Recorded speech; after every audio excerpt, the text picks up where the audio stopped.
नमस्कार दोस्तों, मेरा नाम अजीत सिंह है। आप सभी का YouTube channel handy talk with Ajit पे स्वागत है। दोस्तों, आज के वीडियो का जो टॉपिक है वो ज़मीन, खेत या प्लाट खरीदने से पहले कौन सी आवश्यक बातें हैं जो जाननी बहुत ज़रूरी हैं, उसी के बारे में आज हम बात करेंगे। दोस्तों, अगर अभी तक आपने मेरे चैनल को सब्सक्राइब नहीं किया है तो सब्सक्राइब कर लीजिए, अगर वीडियो अच्छा लगे तो लाइक और शेयर भी करिए। तो आज जो आवश्यक बातें हैं ज़मीन या कोई प्लाट खरीदने से पहले, वो कौन कौन सी बातें हैं उनके बारे में चर्चा कर रहे हैं। तो उनको हम दो तरीके से हम समझ सकते हैं। तो दो तरीकों में जो पहला वाला तरीका है, यदि आप इस तरह की ज़मीन की खरीदारी करने वाले हैं, ऐसी ज़मीन को, ऐसे प्लाट को खरीदने वाले हैं जो जिसमें बेचने वाला आपका जानने वाला है, आपके परिवार का कोई हो। और गांव में क्या होता है कि सभी एक दूसरे को जानते हैं, आपके गांव का कोई हो। और शहरों में कभी कभी होता है कि कोई पड़ोसी हो, वो भी जानने वाला होता है, उसके बारे में अच्छी तरह से पता है। या कोई ज़मीन या कोई प्लाट है आपके घर के पास में हो, उसके बारे में भी पूरी जानकारी होती है। तो अगर कहने का मतलब ये है कि अगर जो बेचने वाला है उसके बारे में भी आपको पता है और जो ज़मीन है उसके बारे में भी आपको पता है, तो आपको ज़्यादा कुछ टेंशन लेने की ज़रूरत नहीं है। मतलब ज़मीन और जो बेचने वाला है उसके बारे में आपको पूरी जानकारी है। तो और आप उसकी रजिस्ट्री, उस ज़मीन की रजिस्ट्री कराना चाहते हैं तो तहसील जाकर सबसे पहले आपको खतौनी और जो खसरा होता है वो निकलवा लेना है। उससे और भी क्लियर हो जाएगा कि उस ज़मीन का एरिया कितना है। और उस जिसकी खरीद रहे हैं उसमें खतौनी में कई लोगों का नाम होता है, तो उसमें उस विक्रेता जो बेचने वाला है उसके नाम की कितनी ज़मीन है वो क्लियर हो जाएगा। और फिर आपको क्या करना है कि जो खरीदने वाला है वो फंड की तो व्यवस्था करेगा ही। जो पैसा देना है, चाहे आप कैश दे रहे हैं, जानने वाला है तो चेक भी दे सकते हैं या कोई और तरीके हो सकते हैं, तो वो आपको लेना है अपने पास। और जो खरीदने वाला है उसका आधार कार्ड और कुछ पासपोर्ट साइज़ की फ़ोटो, बस इतना ही लेना है। और जो विक्रेता है उसका भी आधार कार्ड और पासपोर्ट साइज़ की कुछ फ़ोटो उसके पास होनी चाहिए। इसके अलावा फिर दो गवाह लगते हैं, और जो गवाह हैं उनकी भी दो से ज़्यादा भी हो सकती हैं। मतलब कुछ पासपोर्ट साइज़ की फ़ोटो रख लीजिए, और आधार कार्ड जो गवाह हैं उनके भी लगेंगे।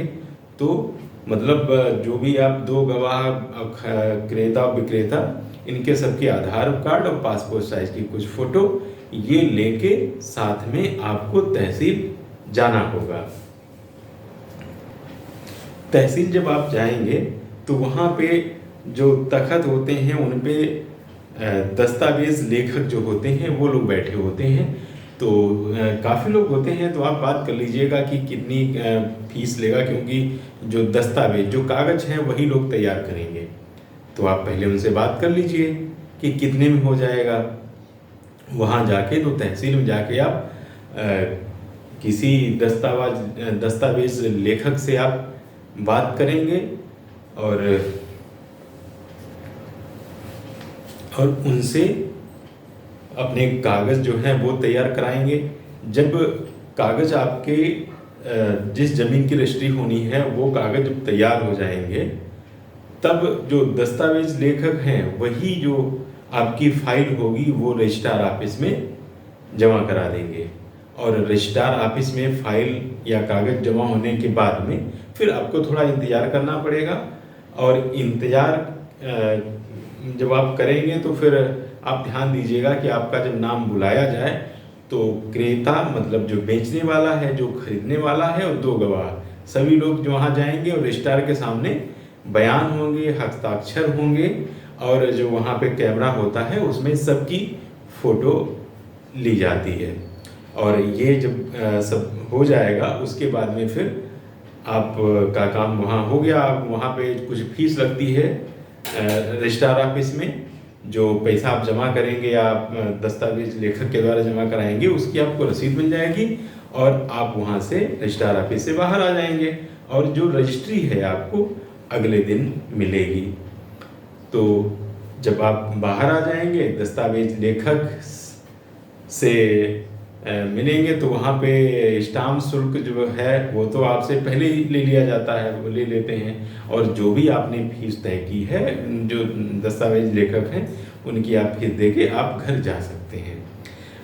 और घर जा सकते हैं फिर अगले दिन या किसी भी दिन आके अपना रजिस्ट्री आपने ले लिया। ज़्यादातर तो जो दस्तावेज लेखक हैं वो लेके रख लेते हैं। तो वो रजिस्ट्री जब आपको उसकी कापी मिल जाएगी, फिर आपको लगभग 1 महीने इंतज़ार करना होगा। 1 महीने के बाद में जो आपके पेपर हैं वो पहुंच जाते हैं तहसील में ही।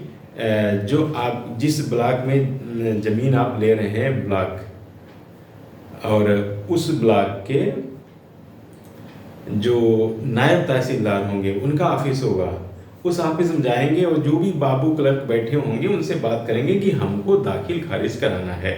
तो वो भी जो भी प्रक्रिया बताते हैं, जो भी आपको अप्लाई करना होता है आप अप्लाई कर दीजिए, और फिर कुछ समय लगेगा, क्योंकि दाखिल खारिज का मतलब है कि जिसने ज़मीन बेची है उसका नाम हटा के आपका नाम उसमें उस ज़मीन में के लिए मतलब खतौनी में लिखा जाएगा। तो कई बार होता है कि उस ज़मीन पे कोई विवाद होता है, तो विवाद होता है तो फिर जो भी संबंधित लोग हैं उनको लेटर दिया जाता है। अगर कोई विवाद मतलब ऑब्जेक्शन नहीं करता है तो फिर आपका दाखिल खारिज हो जाता है, और दाखिल खारिज मतलब कि आपके नाम ज़मीन आ गई, फिर अब कोई समस्या नहीं है और आप उससे निश्चिंत हो सकते हैं। बस ये याद रखना है कि जो दाखिल खारिज है वो बहुत ज़रूरी है। कई लोग तो रजिस्ट्री करा लेते हैं और फिर दाखिल खारिज नहीं कराते हैं। तो दाखिल खारिज नहीं कराते हैं तो जब तक दाखिल खारिज आप नहीं कराते हैं, बीच में किसी ने ऑब्जेक्शन कर दिया तो फिर आपको दिक्कत हो जाएगी। या आप बेचना चाहेंगे तब फिर आपको दाखिल खारिज के लिए भटकना पड़ेगा। चूँकि अभी जल्दी में आपने रजिस्ट्री कराई है तो सारे रिकॉर्ड आसानी से उपलब्ध हैं, तो आप तुरंत उसको दाखिल खारिज के लिए अप्लाई कर दीजिए। तो ये तो पहला तरीका था जहाँ पे जो ज़मीन है उसके बारे में आपको पता है और जो बेचने वाला है उसके बारे में पता है। अब जो दूसरा तरीका है उसमें क्या है कि ज़्यादातर शहरों में ये होता है, देहात में तो सब लोग गांव में तो जानते ही हैं। शहरों में ऐसा होता है कि जो ज़मीन है उसके बारे में भी कुछ नहीं पता, जो बेचने वाला है उसके बारे में भी कुछ नहीं पता। तो फिर हमें काफ़ी जानकारी जुटानी पड़ती हैं, क्योंकि अगर जानकारी नहीं करेंगे तो फिर समस्या हो जाएगी। तो वो क्या जानकारी है उसको हम आपको एक एक मतलब पॉइंट वाइज बताते हैं, आप उनका ध्यान रखिए। और ज़मीन खरीदने से पहले उन बातों का आप ध्यान रखेंगे तो आप बड़ी समस्याओं से आसानी से बच जाएंगे। तो सबसे पहले तो जो ज़मीन आपको खरीदनी है उसकी रजिस्ट्री देख लीजिए। लेकिन रजिस्ट्री से ही काम नहीं चलेगा, क्योंकि कई बार क्या होता है कि लोग दाखिल खारिज नहीं कराते हैं। रजिस्ट्री एक ने कराई, उसी रजिस्ट्री से दूसरे को उसने बेच दी, रजिस्ट्री हो गई, दूसरे ने तीसरे को, तीसरे चौथे को, मतलब कई लोगों को वो बिक जाती है, दाखिल खारिज नहीं होता है। तो जो अगर दाखिल खारिज नहीं हुआ, 3-4 बार प्रॉपर्टी बिक गई है, तो जब वो लास्ट में बेचेगा वो दाखिल खारिज कराना चाहेगा तो फिर उसको मुश्किल होगी, क्योंकि फिर उसको पीछे से बिल्कुल ट्रैक करना होगा। तो ये आपको ध्यान रखना है। और उसके बाद में आप तहसील से खतौनी निकलवा लीजिए। खतौनी में आपको कई चीज़ें पता चल जाएंगी। एक तो उसका मतलब क्षेत्रफल कितना है, मतलब कितनी ज़मीन है उसके नाम से। कई बार ऐसा होता है कि वहाँ पे लोग कब्जा कर लेते हैं दूसरे की, या जैसे जो लोग होते हैं जो प्लाट व्लाट काटते हैं, पता चला खरीदी कम है, वो आसपास कहीं ग्राम समाज की दूसरी ज़मीन पड़ी, वो इकट्ठी करके प्लाट काट दिए। बाद में जब वो ग्राम समाज की निकलेगी तो पता चला जो प्लाट आपने लिया है वही निकल गया। तो वो देखना है कि कितना एरिया है, और उसमें खतौनी में मिल जाएगा। दूसरा, खतौनी में ये भी लिखा होता है कि जो ज़मीन आप ले रहे हैं उस पर कोई लोन वगैरह तो नहीं है, ज़मीन बंधक तो नहीं है। लेकिन इससे अगर उस पर नहीं लिखा है कि ज़मीन बंधक नहीं है, जैसे नहीं लिखा है, तो इससे आप ये कन्फर्म मत हो जाइए कि नहीं इस पर लोन नहीं हो सकता है। कई बार ऐसा होता है कि त्रुटिवश खतौनी पे वो नहीं लिख पाता है, या पुराना लोन है वो उस पर नहीं आया है। तो उसके लिए आपको रजिस्ट्रार ऑफिस में जाना होगा, और वहाँ से जो 12 साला होता है, जिससे ये क्लियर होता है कि इस ज़मीन पे कोई लोन वगैरह नहीं है, तो वो आपको निकलवाना पड़ेगा। और ये भी है कि जो खतौनी में विक्रेता का नाम है वो सही है कि नहीं है, क्योंकि कई बार ऐसा होता है कि आईडी में नाम दूसरा होता है और उसमें दूसरा होता है। तो इस तरह की भी ज़मीन खरीदने से बचना चाहिए, क्योंकि अगर नाम में त्रुटि है तो फिर उसमें भी दिक्कत हो सकती है। तो ये हो गया रजिस्ट्री और खतौनी की बात। अगर आप खेत खरीद रहे हैं तो उसमें खेत खरीदने से पहले आप नक्शा निकलवा लीजिए, और नक्शे से आप देख लीजिए कि जो ज़मीन है, जो दावा किया जा रहा है कि सड़क के किनारे है, चक रोड के किनारे है, या कहाँ पे क्या उसकी लोकेशन है, वो आपको नक्शे से पता चल जाएगी। इसके बाद में आपको ये देखना है कि जो ज़मीन आप खरीदने जा रहे हैं वो किसी दूसरे के कब्जे में तो नहीं है, क्योंकि अगर ज़मीन दूसरे कब्जे में है और आपने बिना जाने ही वो रजिस्ट्री करा ली, तो फिर अब कब्जे में दूसरे की है तो फिर उसके साथ में आपको लड़ना पड़ेगा, या जो भी मतलब मुश्किल होगा। किसी के कब्जे से ज़मीन निकलवाना थोड़ा मुश्किल तो होता ही है। तो ऐसी भी ज़मीन जो अगर कब्जे में नहीं है तो लेने से बचना चाहिए। उसके बाद में फिर एक पॉइंट ये भी है कि ज़मीन पट्टे की तो नहीं है। जो पट्टे की ज़मीन होती है उसमें कुछ इस तरह का लिखा होता है कि ये 10 साल तक बेचा नहीं जा सकता है, या जो भी कुछ समय सीमा होती है कि इस समय सीमा तक नहीं बेचा जा सकता है। पता चला आपने पट्टे की ज़मीन खरीदने जा रहे हैं, वहाँ पे गए, वहाँ रजिस्ट्री कराने के लिए सारा आपने तैयारी की, वहाँ पे पता चला कि आप इस ज़मीन को खरीद ही नहीं सकते हैं।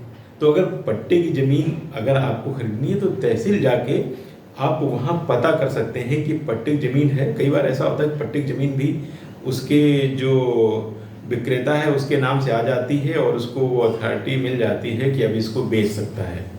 तो अगर इस तरह से आपने पता कर लिया कि वो पट्टे की ज़मीन बेची जा सकती है तो आप उसके लिए खरीद सकते हैं। अगर नहीं ऐसा है तो फिर आप पट्टे की ज़मीन को मत खरीदिए। उसके बाद में एक पॉइंट ये भी है कि कई बार होता है कि आपको तो पता है नहीं उसके बारे में कि ये ज़मीन तालाब की तो नहीं है, ग्राम समाज की तो नहीं है, और वन विभाग की तो नहीं है, चक्रोड तो नहीं है, मतलब किसी दूसरे तरह की ज़मीन तो नहीं है। तो उस ज़मीन को भी आपको लेने से परेशानी होगी। इसके बाद में नेक्स्ट पॉइंट है कि जो ज़मीन आप खरीदने जा रहे हैं ये विवादित तो नहीं है, इस पर कोई विवाद तो नहीं है, इसका कोर्ट में कोई केस तो नहीं चल रहा है, ये भी आपको जानकारी लेनी पड़ेगी। ये सारी जानकारी करना बहुत ज़रूरी होता है, और कई बार ऐसा होता है कि आपके पास समय नहीं है या आप सारी जानकारी नहीं जुटा पा रहे हैं, तो आप तहसील जाइए, जो ज़मीन जिस तहसील में वो लगती हो उस तहसील में जाइए, वहाँ जो वकील होते हैं उनकी सहायता लीजिए, वो आपकी मदद करेंगे, और जितने भी ये पॉइंट हैं सारे जानने में आपकी मदद करेंगे। और आप जब श्योर हो जाएं तभी उस ज़मीन को खरीदने के लिए आप आगे बढ़ें। तो आप सारी बातों की जानकारी करने के बाद अगर ज़मीन खरीदेंगे तो आप बहुत सी समस्याओं से, बहुत से विवादों से बच जाएंगे, आपका पैसा भी बच जाएगा और जो भी समस्याएं होने वाली हैं वो नहीं आएंगी। तो ये थी वीडियो में जो आज के टॉपिक में जानकारी देनी। और हाँ, इसके बाद में फिर जो प्रोसेस है कि जब जानकारी आपने कर ली है, सारी अच्छे तरह से आपने जानकारी कर ली है, उसके बाद में जो पहले बताया था वही तरीका है। फिर आप गवाह को लेके और जो विक्रेता है खुद जाके वहाँ पे उसी तरह से आप दस्तावेज लेखक मिलकर रजिस्ट्रार ऑफिस में आप रजिस्ट्री करा सकते हैं। तो दोस्तों, आज का वीडियो कैसा लगा? अगर अच्छा लगे तो लाइक और शेयर करिएगा, और अगर चैनल सब्सक्राइब नहीं किया है तो चैनल सब्सक्राइब कर लीजिए।